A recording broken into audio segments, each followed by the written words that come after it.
아멘.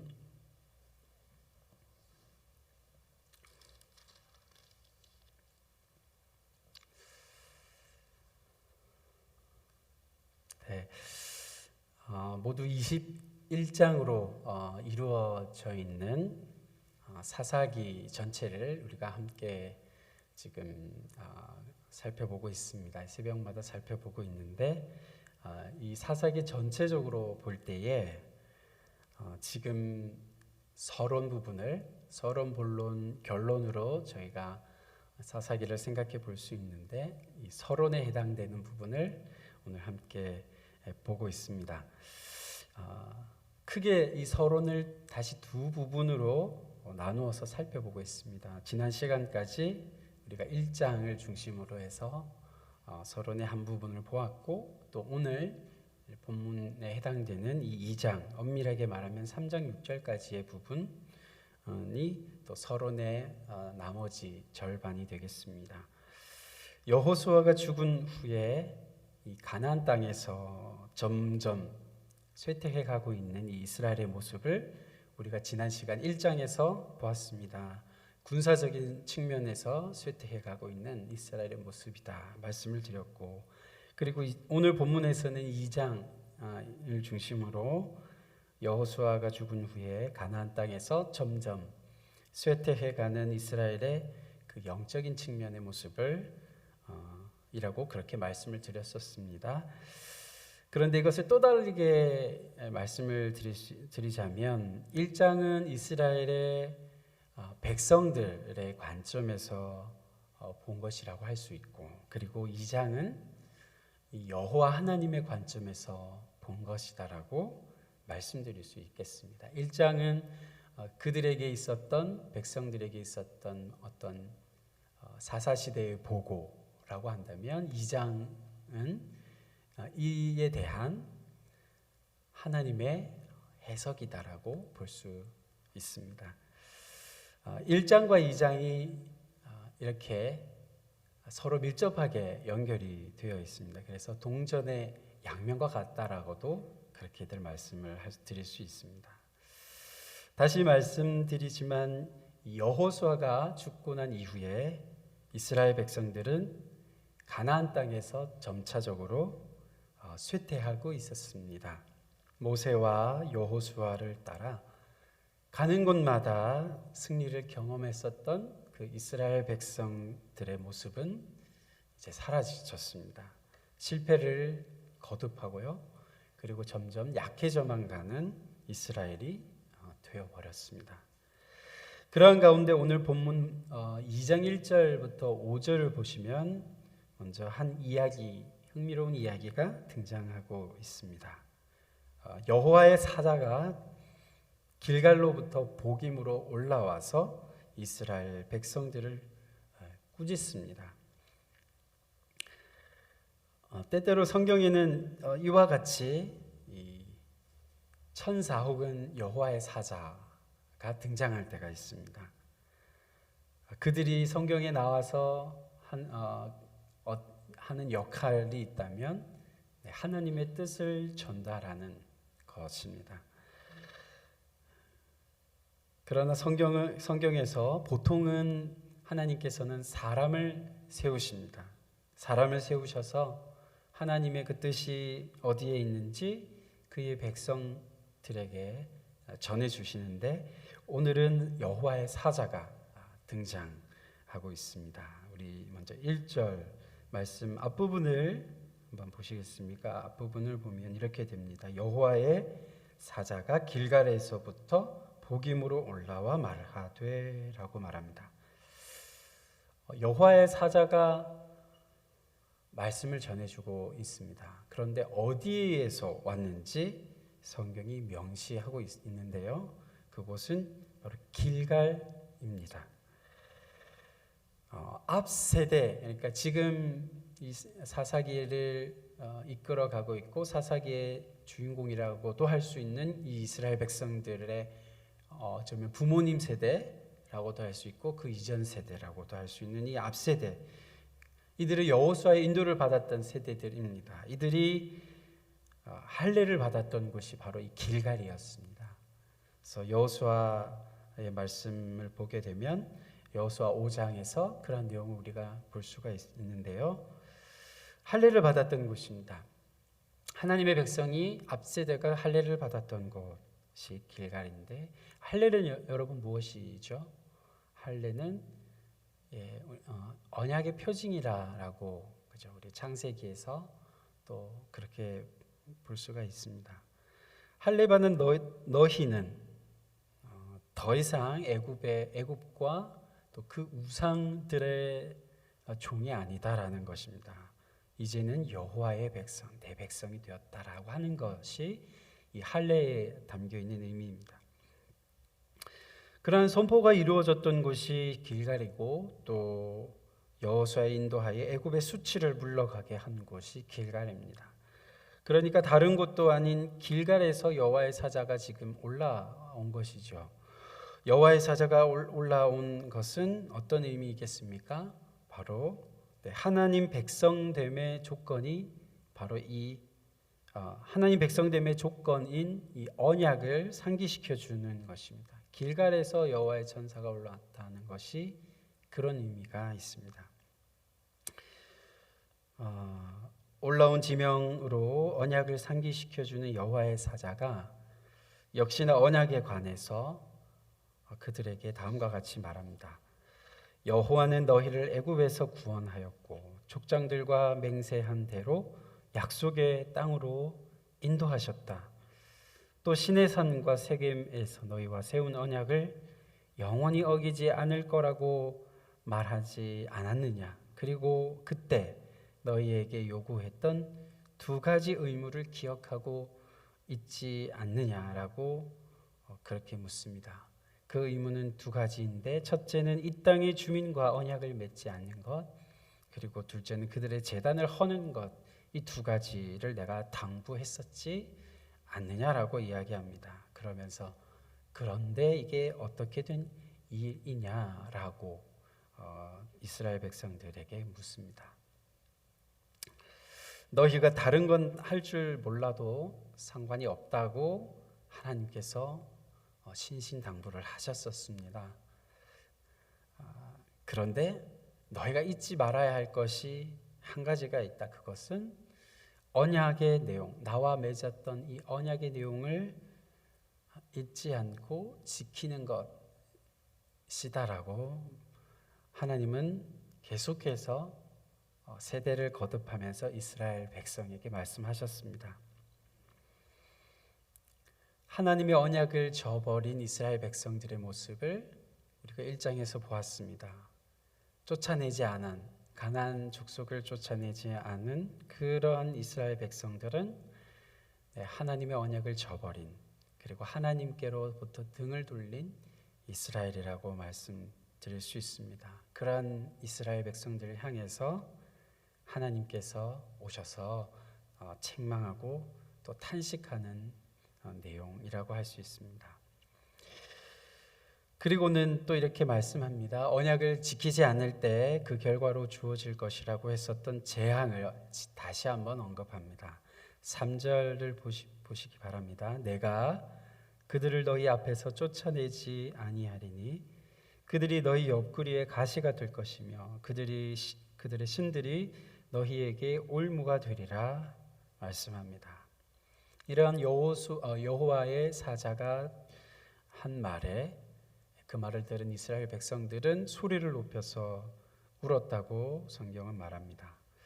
하지만 이들의 회개는, 눈물로 표현된 이 회개는 그렇게 오래 가지 않습니다. 뒤에 일어난 사건들을 볼 때에 그들의 회개가 얼마 되지 않아서 사그라진 것을 우리는 또한 볼 수가 있습니다. 이처럼 2장 1절에서 5절은 1장의 결론이 됩니다. 그리고 2장을 시작하는 또 서론의 역할을 합니다. 1장에서 이스라엘이 군사적으로 점점 쇠퇴했던 것을 보였던 것은 하나님과의 언약을 지키지 않은 것 때문이었습니다. 이들의 군사적인 실패가 이제는 2장으로 와서 영적인 실패, 하나님을 저버린 것으로 연결되고 있음을 보다 분명하게 밝히고 있는 것을 보게 됩니다. 그리고 2장 6절에서 10절 단락이 나오게 되는데, 이것은 여호수아의 죽음을 기록했었던 여호수아 24장 29절에서 31절을 내용을 거의 그대로 이렇게 가져오고 있는 것을 볼 수 있습니다. 왜 똑같은 이야기가 여호수아에 있어서도 나왔던 그 이야기가 왜 반복될까? 똑같은 이유를 반복하는 데는 분명한 의도가 있습니다. 여호수아의 정복 시대 그리고 사사 시대의 경계선이 어디에 있는가 다시 한번 들려주기 위함입니다. 그것은 여호수아의 죽음이라는 것입니다. 여호수아가 죽고 나서 이렇게 앞 세대와 그리고 뒤 세대 사사 시대의 이스라엘이 분명하게 갈라지게 되었다는 것입니다. 하나님의 언약을 준수했었던 이 앞 세대와는 다르게 전혀 새로운 세대가 나타나고 있음을 이야기하고 있습니다. 자, 그 마지막 10절을 보면 이렇게 말씀합니다. 그 세대의 사람도 다 그 조상들에게로 돌아갔고 그 후에 일어난 다른 세대는 여호와를 알지 못하며 여호와께서 이스라엘을 위하여 행하신 일도 알지 못하였더라. 그렇게 말씀합니다. 사사시대 이스라엘은 이전 세대와는 전혀 다른 새로운 세대가 되었다는 말씀입니다. 그리고는 이제 11절부터 23절 2장 끝까지 이 사사시대를 규정짓는 핵심적인 진술이 나오게 되는데요. 이 새로운 세대의 어떤 반복되는 순환 패턴을 그 가운데에서 볼 수가 있습니다. 이런 것입니다. 아마도 계속해서 반복적인 형태로 우리가 사사기를 읽어가면서 주목하게 되는 부분입니다. 첫 번째는 이스라엘 백성들의 배교입니다. 오늘 본문에는 11절에서 13절에 해당됩니다. 사사시대의 이스라엘은 하나님께로부터 떠나게 되는, 하나님께로부터 등을 돌리는, 여호와를 버리는 그와 같은 배교를 먼저 합니다. 그리고는 어떻게 됩니까? 이에 대해 하나님께서 진노하시죠. 너희가 언약을 저버렸으니 나로부터 떠나고 이방신들을 섬기니 하나님께서는 진노하십니다. 그래서 그들에게 이방 민족을 주변의 민족들을 통해서 압제를 당하게 하고 노략하는 자의 대적들의 그렇게 손에 팔아서 넘기는 그러한 내용들이 또 그 다음으로 이어집니다. 진노와 재앙입니다. 그리고 세 번째는 부르짖습니다. 그리고 은혜, 구원, 평화의 내용이 나옵니다. 그것이 16절에서 18절에 나오고 있는데요. 압제로 인해서 이스라엘 백성들이 슬피 부르짖습니다. 하나님의 도움을 구합니다. 고통을 그들이 호소합니다. 부르짖게 되고 그에 대해서 하나님께서는 뜻을 돌이키십니다. 은혜를 베푸시는 거죠. 뜻을 돌이키십니다. 여호와께서 뜻을 키셨음이거늘이라고 말씀을 하고 있습니다. 하나님께서는 뜻을 돌이키시지 않는다고 다른 곳에서 우리가 그렇게 말씀하고 있는 것을 볼 수가 있습니다. 하나님은 변개치 않으시는 분이시고 하나님은 후회하심이 없는 분이라고 말씀하시는데, 하나님께서 뜻을 돌이키시는 한 대목이 여기에서 나오고 있죠. 그것이 무엇이냐 하면 하나님의 백성, 그의 백성이 고통 가운데 부르짖을 때 하나님은 진노 가운데서도 뜻을 돌이키신다라고 사사기에서 이야기하고 있습니다. 그 부르짖음과 그리고 하나님의 은혜, 구원, 사사들을 보내서 구원하시고 그리고는 사사들이 있는 동안에 평화를 누리게 되죠. 그렇게 18절까지 나오게 되고요. 마지막 19절에서는 사사가 죽고 나서 다시 더욱 타락하여 하게 되는 이스라엘의 모습을 볼 수 있습니다. 또다시 배교하는 이스라엘입니다.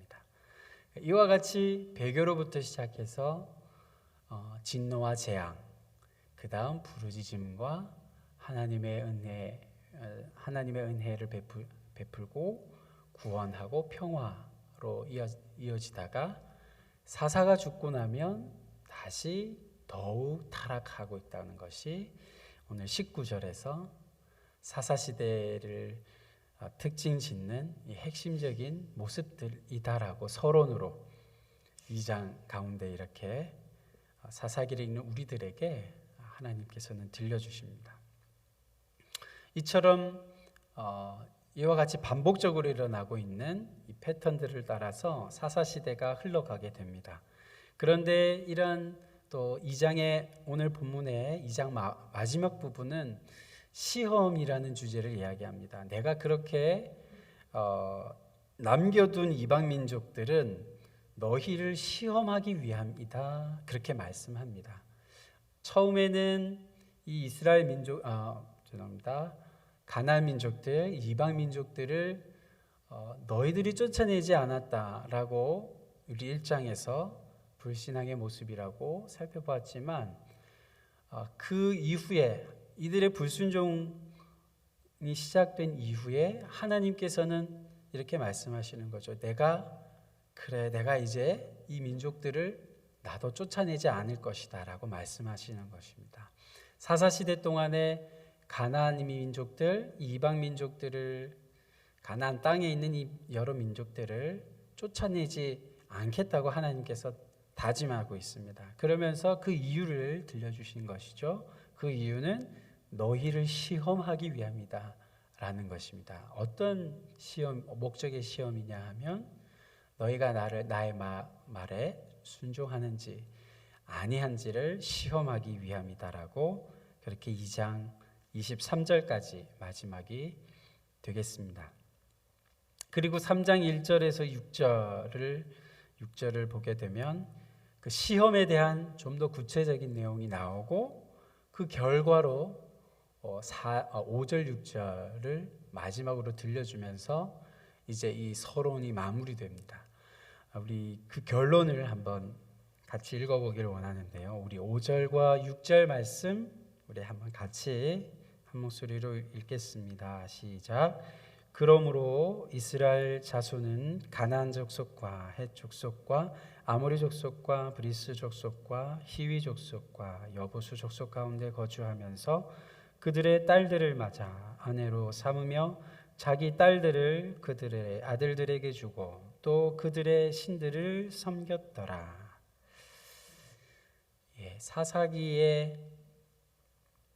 사사기 전체를 보여주는 미리 보여주는 예상케 하는 대목이기도 하고 사사시대의 이스라엘 백성의 모습을 결론적으로 보여주는 말씀입니다. 실패한 이스라엘의 모습이죠. 이방 민족과 같이 자녀를 결혼케 하고 또 그들의 이방 민족들의 이 가나안 땅의 신들을 섬기는 모습들입니다. 우리 출애굽기 34장 6절 7절 말씀이 이렇게 되어 있습니다. 여호와께서 그의 앞으로 지나시며 선포하시되 여호와라 여호와라 자비롭고 은혜롭고 노하기를 더디하고 인자와 진실이 많은 하나님이라. 인자를 천대까지 베풀며 악과 과실과 죄를 용서하리라. 그러나 벌을 면제하지는 아니하고 아버지의 악행을 자손 3, 4대까지 보응하리라 말씀합니다. 하나님께서 얼마나 은혜로우신 분이신지 이 출애굽기에서 모세를 통하여 들려주셨던 말씀입니다. 그 은혜롭고 자비로우신 하나님, 노하기를 더디하시는 하나님, 그 하나님께서 이 사사시대의 이스라엘에게도 여전히 그렇게 행하십니다. 이들이 반복적으로 등을 돌리고 이방신들을 섬기고 우상에게 절을 하고 그리고 하나님의 말씀을 순종치 않음에도 불구하고 하나님은 아까 말씀드렸던 것처럼 뜻을 돌이키십니다. 노하기를 더디하십니다. 너무나도 사사기 가운데에서 우리들에게 이렇게 이스라엘 백성과는 대조적인 그러한 하나님의 은혜로우신 모습을 우리가 사사기를 읽어가면서 생각하게 되는 것이죠. 제가 잠시 제 얘기를 드리면 아들과 딸이 이제 둘이 있는데 얼마나 둘이 요즘에 많이 싸우는지 모릅니다. 티격태격 하는데 저는 인내하지 못하는 아빠더라고요. 말씀을 준비하면서도 일주일 내내 은혜로우신 하나님의 모습과는 너무나 다른 저의 모습을 보면서 하나님이 얼마나 은혜로우신 분이신가. 만약에 하나님의 은혜가 아니었으면 저도 아마 우리의 자녀들의 그런 모습들처럼 아마 하나님께로부터 진노를 받아가지고 벌을 받아서 아마 나의 죄 악으로 인해서 망하였을 텐데, 예수 그리스도를 통해서 하나님은 우리들에게 놀라운 그 한량없으신 은혜를 베푸시는구나, 그러한 은혜를 우리들에게 주셨다라는 그런 생각을 한 적이 있습니다.